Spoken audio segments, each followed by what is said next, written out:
In 1923, two of the most consequential architects in France began arguing in print about a hole in a wall.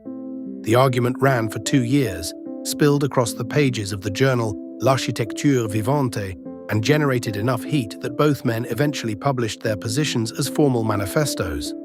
On one side stood Le Corbusier, who insisted that the window of the modern age must be horizontal, a long continuous strip running the full width of a facade. On the other stood Auguste Perret, his former employer, who countered that windows must be vertical, taller than they are wide, as they had always been.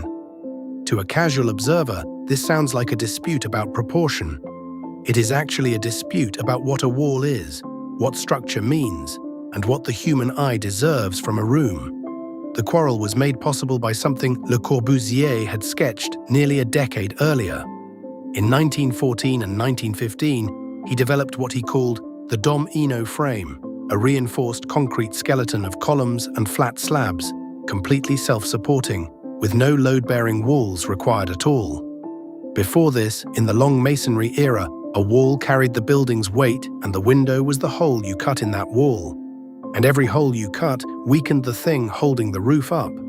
The bigger the window, the more you gambled. The Dom-ino frame changed the terms entirely. If the columns carry the floors and the walls carry nothing, the facade becomes a curtain. You can open it wherever you like, and in 1926, Le Corbusier codified the horizontal strip window as one of his 5 points of a new architecture. You can see it plainly at Villa Savoy in 1929, that long ribbon of glass wrapping the first floor like a sentence. You can see it again at the Unité d'Habitation in 1952, where the logic has matured into something almost musical. But structural freedom is not where the story of the window begins. Gothic builders understood something about openings that had nothing to do with views. When the nave of Chartres Cathedral was rebuilt after the fire of 1194, the upper walls were dissolved into stained glass, not to look through, but to transform light itself. Those clerestory windows do not frame the landscape outside. They eliminate the wall as a material surface and replace it with color. The logic is inverted from everything that came before. The solid is sacrificed to create an atmospheric interior, a space where light has been filtered through narrative and theology before it reaches you. No view, no transparency, no connection to the street. Instead, diffusion, dissolution. The wall becomes light. Alto understood the dissolution problem differently. His Via Puri library, completed in 1935, contains a reading room covered by 57 circular skylights, each one 1.8 meters in diameter and tilted 2 degrees toward the south. The tilt is the detail that matters. At every hour of the day, at every season in Finland, the geometry of those openings ensures that no direct beam of sunlight ever enters the room. The light falls as an even wash across the tables and the books, with no glare, no hot spots, no shadows that shift while you work.